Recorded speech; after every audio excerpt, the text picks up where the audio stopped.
that citizens must accept this fiat money as payment for debt, or else the courts will not enforce the obligation. So now the question is, if governments and banks can both just create money, then how much money exists? In the past, the total amount of money in existence was limited to the actual physical quantities of whatever commodity was in use as money. For example, in order for new gold or silver money to be created, more gold or silver had to be found and dug out of the ground. In the present, money is literally created as debt. New money is created whenever anyone takes a loan from the bank. As a result, the total amount of money that can be created has only one real limit: the total level of debt.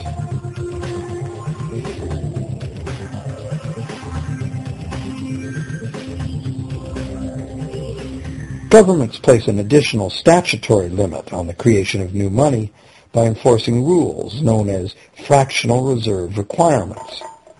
Essentially arbitrary, fractional reserve requirements vary from country to country and from time to time. In the past, it was common to require banks to have at least $1 worth of real gold in the vault to back $10 worth of debt money created. Today, reserve requirement ratios no longer apply to the ratio of new money to gold on deposit, but merely to the ratio of new debt money to existing debt money on deposit in the bank. Today, a bank's reserves consist of two things: the amount of government-issued cash or equivalent that the bank has deposited with the central bank, plus the amount of already existing debt money the bank has on deposit.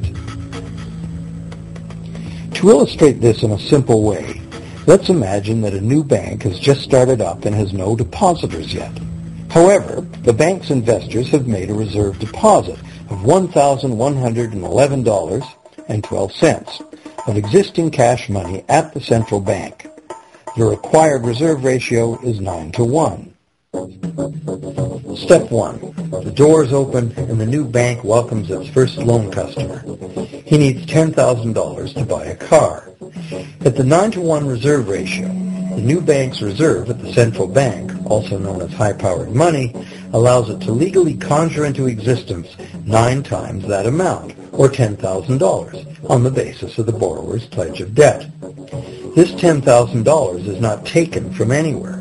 It's brand new money simply typed into the borrower's account as bank credit. The borrower then writes a check on that bank credit to buy the used car. Step 2. The seller then deposits this newly created $10,000 at her bank. Unlike the high-powered government money deposited at the central bank, this newly created credit money cannot be multiplied by the reserve ratio.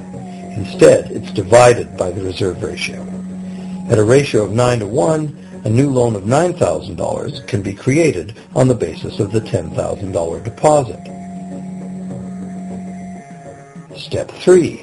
If that $9,000 is then deposited by a third party at the same bank that created it or at a different one, it becomes the legal basis for a third issue of bank credit, this time for the amount of $8,100. Like one of those Russian dolls where each layer contains a slightly smaller doll inside, each new deposit contains the potential for a slightly smaller loan in an infinitely decreasing series. Now, if the loan money created is not deposited at the bank, the